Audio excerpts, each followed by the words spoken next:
Čau, Filipa, apsveicu ar izstādi. Čau, paldies, Arni, prieks tev te redzēt. Reizēm mēdz teikt, ka fotogrāfi mēdz iedalīties divās daļās. Viena tiem, kuriem patīk saules tiešā gaisma, un tiem, kuriem nepārāk. Tu esi pie tiem, kuriem patīk saules gaisma. Jā, šeit ir liela spēle gan ar sauli, gan ar cenšanos manifestēt viņu 2 mēnešus pirms fotosesijas, jo par cik šis katrs kadrs ir konstruēta realitāte, man ir jāliek. Mēs sadarbojamies ar lielu un plašu komandu, kurai ir laicīgi jārezervē, un mēs vienmēr koncentrējamies, ka pēc 2 mēnešiem konkrētā dienā tieši būs tie laikapstākļi, kurus mēs vēlamies. Vai nu tā ir saule, un tā ir saule ar sniegu kopā, un mums ir bijuši ļoti fantastiski piedzīvojumi, kā gan sākās putenis pavasarī šai bildē dienu naktī iepriekš, un arī, ka saule sāk spīdēt tieši 11. kad mēs sākam bildēt. Tā kā diezgan interesanti notikumi un sakritības, vai arī augstāku spēku iesaisti notikusi, lai radītu šos fotosēriju. Kā tu izdomā savas fotogrāfijas? Tā fotogrāfija ceļš ir tāds diezgan plašs, jo es pie sērijas kopumā strādāju jau 5 gadus. Un viss sākās ar to, ka es sāku vienkārši pētīt cilvēka atjaunošanās tematus, jeb dažādas biohackingus, alternatīvas medicīnas, jo man pašam bija veselības problēmas un arī ļoti zems D vitamīns, un attiecīgi no tā viss bruka kopā. Arī bija savdabīga depresija, kā jau standarta latvietim. Un tad es izdomāju, ka man tas viss ir jāpagriež uz citu pusi, un ka man jātransformē tā enerģija un jāsāk iet uz kaut ko jaunu un gaišu un pozitīvu. Un, līdz ar to visu izpēti, kas bija par to veselību, kuras arī beigās sevi izārstēja no dažādām problēmām, tas sāka rasties tā vēlme, ka to visu vajag kaut kā vizualizēt. Un tad es izvēlējos šo savdabīgo, surrealistisko, utopisko valodu, ka es radīšu savu realitāti, kurā visi cilvēki ir Rīgas pilsētvidē uz postpadomju fona. Un viņi ir laimīgi, veselīgi, viņi pārņem pilsētu, viņi valda pār pilsētu, un viņi paceļ savu garu savā ikdienā. Un tu parasti to settingus izdomā līdz tādai, līdz pašai detaļai, vai arī tur ir daudz improvizācijas? Tas ir ļoti labs jautājums, jo pārsvarā es rādu aptuveni 80% vides, zinot, ka man būs šāda vide, un es dodu aptuveni tos 20% negadījumam, jo es ļoti ticu, ka fotogrāfijā, līdzīgi kā mēs varam paskatīties Ziepniekalnā, kur šeit ir bruņiniece, šeit kadrā izbrauc cauri velobraucējs, un tieši tas salauž to, un iedod to realitātes sajūtu. Tāpat arī kā tālāk šeit bildē, tieši tāda pati sakritība. Mēs filmējam Gaujā uz plosta bildējumus, atvainojos. Un ir kanoja braucējs, un tas viss to visu utopiju savieno ar realitāti un rada to kadru dzīvu un īstu, un tu viņam tici, lai gan tie visi kadri ir konstruēti, pārdomāti un strukturizēti, ņemot vērā manas galvas idejas, kas ir ļoti spontānas bieži vien un impulsīvas. Tur bieži vien tāds apstākļu sakritības vai ilgu gadu research izpēte, kā es pie tās nonācu. Cik es saprotu, fotografē ar analogo kameru. Kāpēc tā? Jā, tev ir taisnība.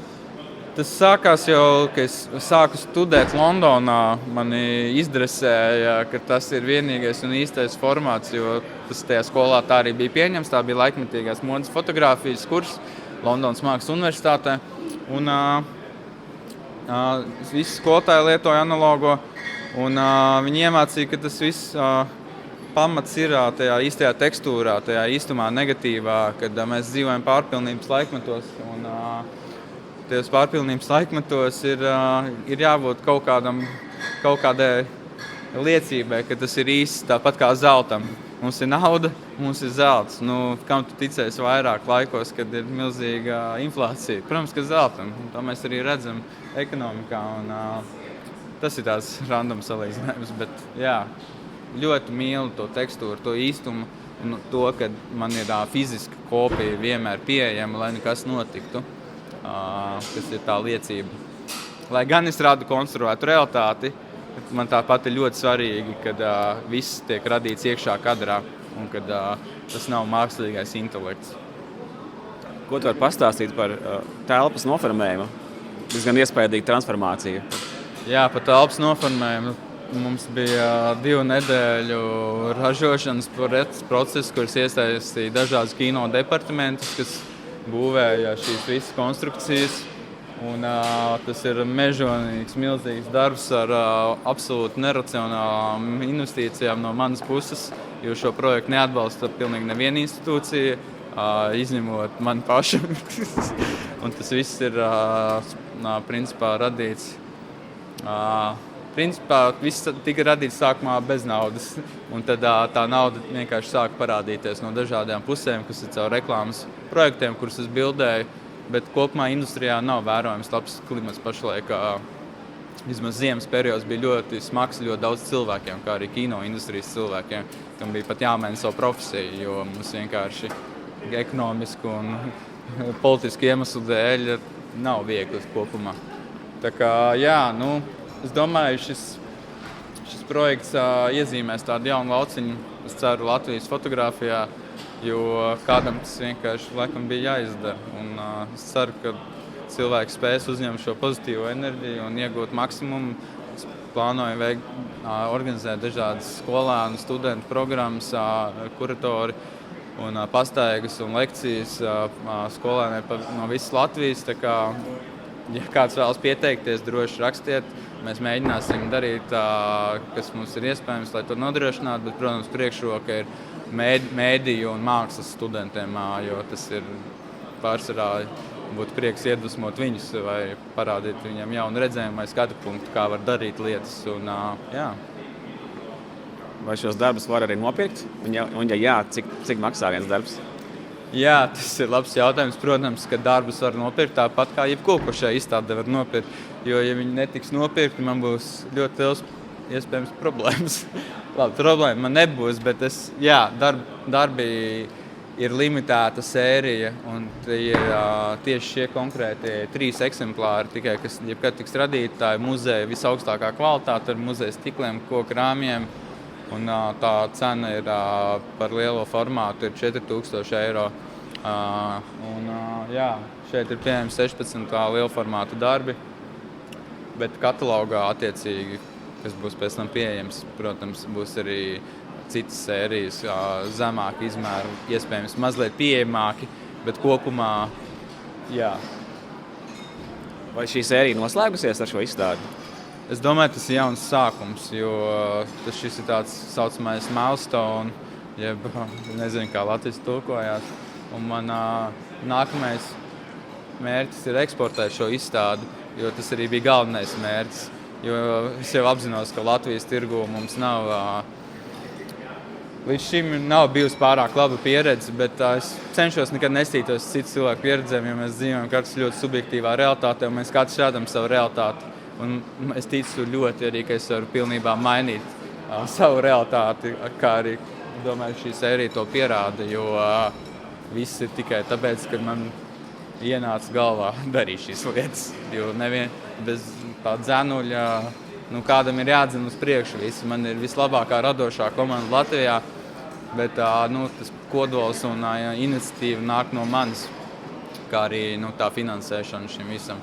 Lai gan šis ir ļoti kolaboratīvs, sadarbības darbs, kur man tuvi cilvēki un kolēģi, kurus novērtē līdz sirds dziļumiem, strādā pret pusdienām, bet tāpēc, ka viņi mīl to, ko mēs darām. Un es attiecīgi arī cenšos viņiem atdarīt, cik man ir iespējams pretī. Tā kā tas tāds ļoti ilgtermiņa sadarbība visu mūsu starpā. Paldies! Paldies!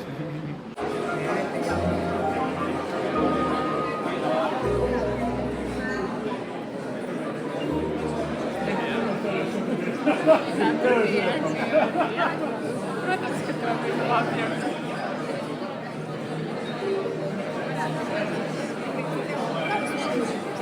izskatās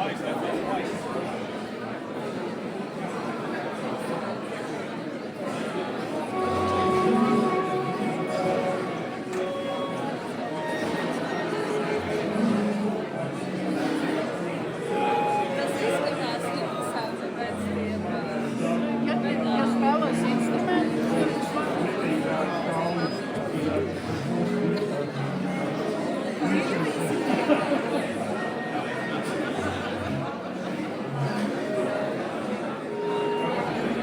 man baigi patīk.